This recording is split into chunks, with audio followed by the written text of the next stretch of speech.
Možná jste zaznamenali příběh mladé dívky, který doslova obletěl celou republiku a pohnul žaludkem každého slušného člověka. Příběh dívky, kterou 3 roky až 3krát denně znásilňoval její nevlastní otec. Člověk, který měl této dívce zajistit bezpečí a ochranu, se stal největší nelidskou zrůdou a utrpením v jejím životě. A co teprve následná facka spravedlnosti v podobě rozsudku brněnského soudu v čele se soudcem Miroslavem Novákem, který je mimochodem znám kauzou, kdy se pokusil státu účtovat 500 000 korun za dojíždění z Brna do Prahy. Tenhle ten brněnský soudce, pan Novák, původní trest už tak směšné 3 roky nepodmíněně snížil na podmínku. Zrůdě, která se znásilňováním dívky začala ještě v době, kdy byla dívka nezletilá. Zrůdě, která si z toho ohavného zločinu natáčela videa a zrůdě, která tahleta videa využívala na vydírání této nebohé dívky s výhruškou, že pokud mu nebude po vůli, všechno zveřejní. Takové karikatuře člověka, která by měla z mého pohledu instantně ztratit status lidské bytosti a podle toho by s ní mělo být zacházeno, se pan Miroslav Novák rozhodl snížit trest na podmínku a vrátit ho do společnosti slušných lidí, aby tahle zrůda ve svém bestiálním chování mohla v klidu pokračovat. Díky bohu za práci novinářů a spolků, jako je Pod svícnem, se případ velmi rychle šířil internetovým prostředím. Vyvolal extrémní znechucení obyvatel, kteří se okamžitě začali dožadovat spravedlnosti. Vlna znechucení nad ohavností činu této zrůdy a absolutního selhání a je otázkou, jestli úmyslného, v podobě rozsudku soudce Nováka, spustila velké kolo reakcí. Aktuálně se postupem brněnského soudce Nováka a celého procesu zabývá Ministerstvo spravedlnosti, Nejvyšší soud i státní zastupitelství. Vláda má v tuhletu chvíli možnost napravit tohleto absolutní selhání, ukázat, že to bylo selhání jednotlivců a ne celého systému a dát jasně najevo, že takovéhle věci nebudeme tolerovat. Tahle nebohá dívka, která kvůli anonymitě byla pojmenovaná jako Anička, si poslední roky prožila nevýslovné peklo. Málo kdo by v sobě našel tolik síly jako ona, aby tohle bestiální zacházení vydržel tak dlouho. Způsobené trauma po tak krutém zacházení si vybralo samozřejmě svou daň. Stejně jako by si vybralo u každé lidské bytosti, každého z nás. Sebepoškozování, pocity viny, pokusy o sebevraždu. K tomu všemu oběť dožene trauma způsobené takto ohavným činem, tímhle nelidským zrůdným pachatelem. Navíc v tomto případě opakovaně několik let. Utrpení oběti zasaženého takovým traumatem je nevýslovné. Často trvá mnoho let, než se oběť z takového traumatu vyléčí. Trauma v oběti může vyvolat stav, kdy se mysl i tělo oběti uzamkne v traumatické vzpomínce. I když oběti už nemusí bezprostředně hrozit nějaké konkrétní nebezpečí, mozek, mysl i tělo si myslí, že nebezpečí stále přetrvává. Každou možnou sekundu. A to má extrémní vliv na kvalitu lidského života i na zdraví oběti. Mysl nám dokonce může promítat hrůzné zážitky, jako by se nám aktuálně skutečně v tuto chvíli děly. Žít v takovém pocitu strachu a bezmoci by mnoho z nás dlouho nevydrželo. Ono domácí násilí nebo znásilnění nebo jakákoliv podobná forma násilného činu není o tom jednom konkrétním aktu či činu. Ve chvíli, kdy určujeme trest za takové chování, nemůžeme vycházet z absolutních nesmyslných názorů minulého tisíciletí. Znásilnění může trvat 5 minut, ale následky si oběť může nést desítky let. A za tyto následky pachatelé musí nést zodpovědnost, protože to je jenom jejich čin a bez jejich činů by k tomuhle nedošlo.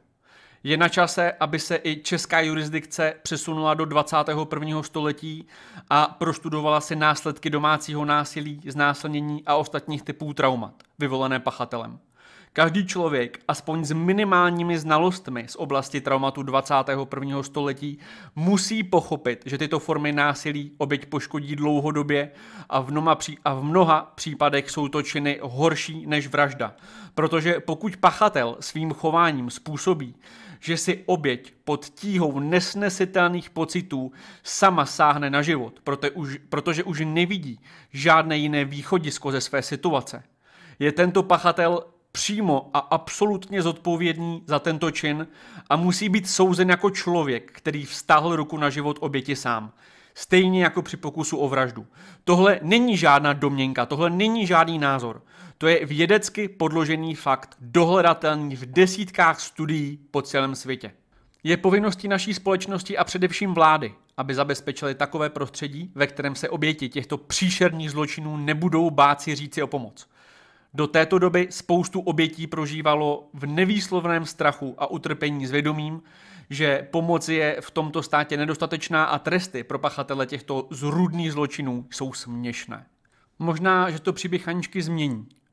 Možná, že je to začátek změny, protože společnost dala jasně najevo své znechucení nad aktuální situací, kdy se nedostává potřebné ochrany těm, kteří to nejvíc potřebují.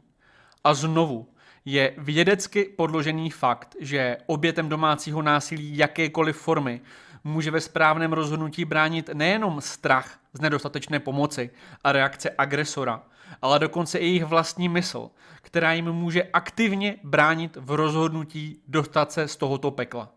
Naše vlastní mysl se může obrátit proti nám a držet nás v tomto pekle. To jsou následky traumatu. Proto, pokud už člověk v sobě najde sílu na to, aby si o tu pomoc řekl, nesmí existovat ani minimální šance, že by stát nezajistil všemi možnými prostředky bezpečnost této osoby. Nyní, doposud, to tak bohužel není, ale možná stojíme na počátku změny. A není to jenom o řešení následků, to znamená hašení ohně, když už k vlastně násilí dochází. Je důležité věnovat se také prevenci, dohlížení na bezpečné domovy, bez násilí, protože dítě vyrůstající v rodině, kde muž bije ženu, má obrovskou šanci skončit ve stejném vztahu v dospělosti. Bude sám agresorem nebo bude sama obětí. Je to jako mor, jako prokletí.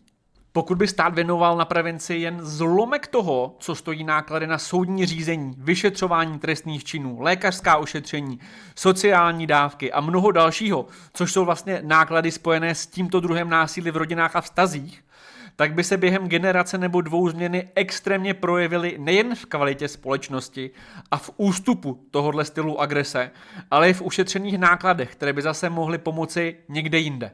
Je na čase se jasně vyslovit a dát jasně najevo, že domácí násilí se děje v daleko větším množství, než se o něm mluví. A měli bychom jako společnost jasně dát najevo, že ho už nebudeme tolerovat a že ho budeme přísně trestat. Protože tahle ta nejskrytější a nejodpornější forma násilí prorůstá společností jako rakovina. A i když není třeba vidět a bohužel vláda se nesnaží správně koukat, tak to ovlivňuje život v celé společnosti. Je tu nyní prostor pro každého udělat dobrou věc. Já jsem velmi hrdý na to, že se našlo tak obrovské množství lidí, kteří dali jasně najevo, že společnost ten typ agrese v žádném případě nebude tolerovat. Nicméně, aby došlo ke skutečným a zásadním, smysluplným změnám, musí být vidět, že na tom záleží co nejvíce lidem.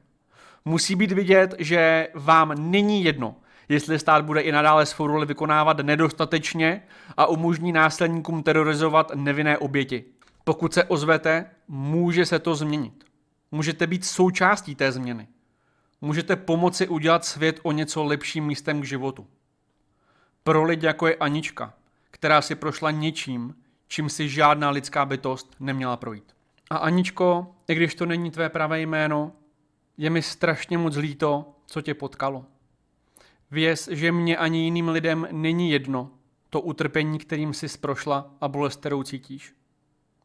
Věř, že při tobě stojíme a že jsme v tom s tebou. Pro mě osobně seš hrdinkou a já sám, i když si o sobě myslím, že jsem velmi odolná bytost, nevěřím tomu, že bych to utrpení vydržel tak dlouho, jak jsi to zvládla ty. Seš neskutečně silná. A chtěl bych ti říct, že ty pocity, které si popisovala v těch článcích, v těch rozhovorech, kdy si dáváš sama sobě za tyhle ty věci vinu, kdy cítíš třeba nějaké opovržení sama sebou a tak dále, věz, že v tomhle na tobě není nic špatně. Takhle se cítí obrovské množství lidí, které zastihlo nějaké trauma podobného typu.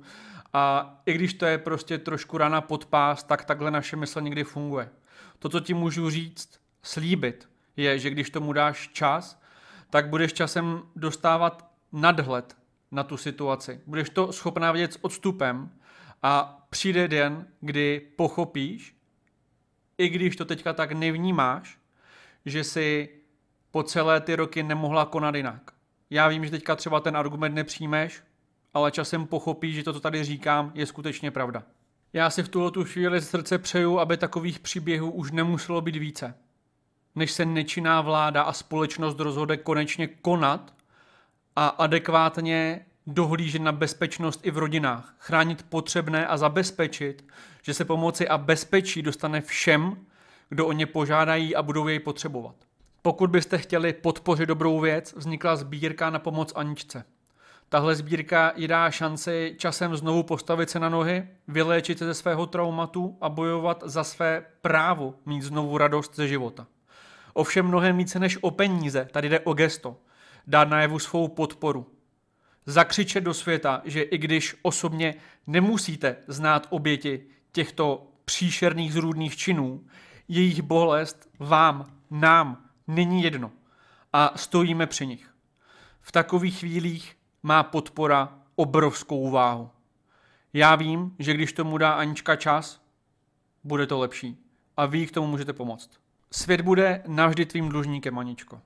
Přeji ti, aby si kolem sebe už měla jenom lidi, kterým na tvém štěstí a na tobě bude záležet. A jestli vás můžu poprosit, sdílejte tohleto video, ať to vidí co nejvíce lidí a ať se o tom tématu mluví, protože je to důležité a záleží na tom.